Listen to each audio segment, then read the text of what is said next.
Уважаемые коллеги, сегодня мы собрались для того, чтобы обсудить вопросы, поступившие на наш декабрьский выпуск. Главного вопроса поступило 62 обращения. Все темы очень разные. Вы эти вопросы все уже видите, они перед вами. И вы можете уже предлагать, и давайте обсуждать, разговаривать, что выберем, что поставим на голосование.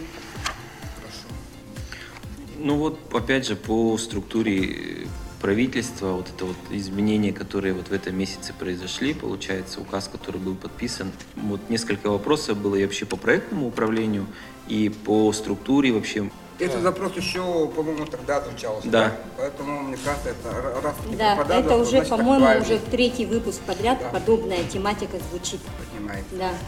У меня глаз зацепился за несколько вопросов, касающихся электроэнергии, причем звучат они в том числе вот так тревожно, как, допустим, останемся ли мы зимой без света и тепла? Непосредственно к тарифам вопрос, например, Николая Артамоновича Федорова. Читал, что на Дальнем Востоке тарифы на электроэнергию станут такими же, как в среднем по России. Коснется ли это жителей или только предприятия?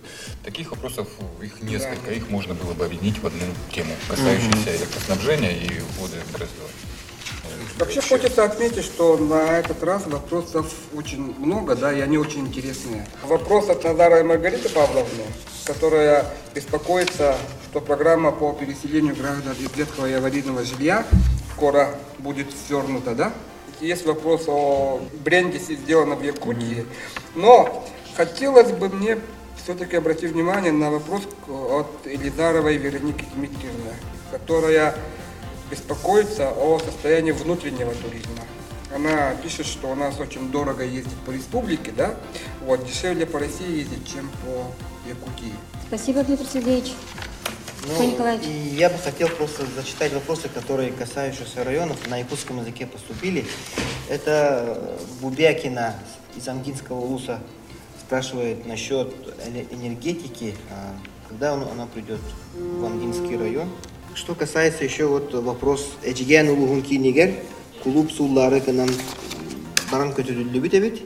Onu buna bilgin turvasallar. Bu 2000 ваатта Эджиген корат төрөттөмөтө 315 жылын көрсө, мында ми булаңы кирен тур. Бу вопрос кайтак бахарлы денег талдар. В будущем году юбилей Жиганского района и настаивает на строительстве в центре Жиганского улуса, в городе Жиганский, клуба. Вот такие вопросы волнуют наших селян.